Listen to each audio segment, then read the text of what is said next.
Go ahead. Jen, just to make it very clear, has President Biden spoken to President Zelensky since his comments yesterday? He has not. He has spoken with him a couple of times, as you know, in the last month, but we have spoken at a very high level, but below the president.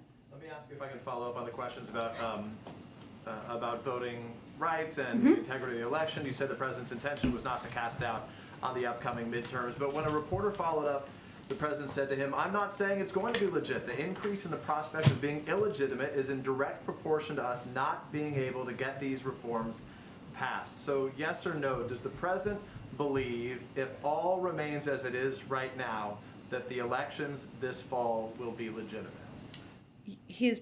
But what the point he was making is that as recently as 2020, as we know, the former president was trying to work with local officials to overturn the vote count and not have ballots counted. And we have to be very eyes wide open about that and clear-eyed that that is the intention potentially of him and certainly of members of his party. So to be clear, the president is satisfied, even if, because yesterday obviously voting rights hit a wall in Congress right now without the votes for the filibuster rules to be changed, and given the conversation you just had about other avenues that could be taken, if there are no changes in terms of voting rights legislation going forward, the president does still feel confident that the elections this fall will be legitimate? Yes. Okay, go ahead. Thank you, Jen. Just following up real quick on this legislative stuff. Yesterday, the president blamed Republicans for blocking his agenda, called them obstructionists, but he admitted that he hadn't reached out to any on the issue of voting rights. So now, given where things stand with these two bills, will he be reaching out to any Republicans, seeing that this bipartisan effort on the Electoral Count Act might end up being the only game in town on that? Well, we don't accept that, but I will also say that there has been discussions between Democrats and Republicans for months now about voting rights legislation.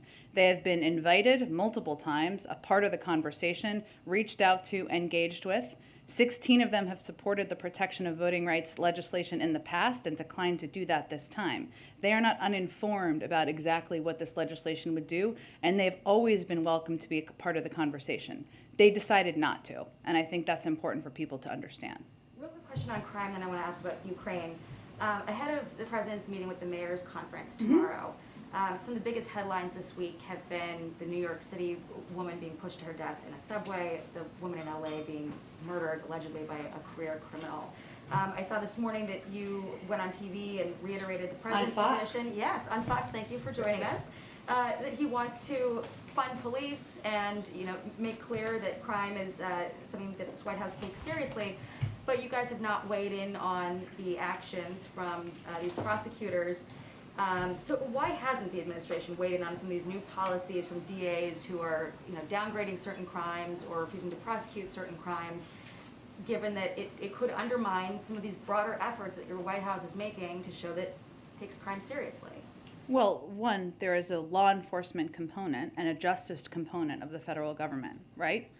The president has been crystal clear, I think, and almost every time he's spoken about this, that he believes that more needs to be done by local leaders. We're going to support funding to ensure they have that, whether it's local COPS programs or other programs to support surge response teams, as we're seeing different kinds of crime in different parts of the country. And that will continue to be what he advocates for. But I wouldn't expect he's going to comment on or engage in every local law enforcement action. If you enjoyed this video, hit like and subscribe to our channel so you'll be sure to see similar videos from BlazeTV with the added bonus of signaling YouTube that your voice and opinion still matters.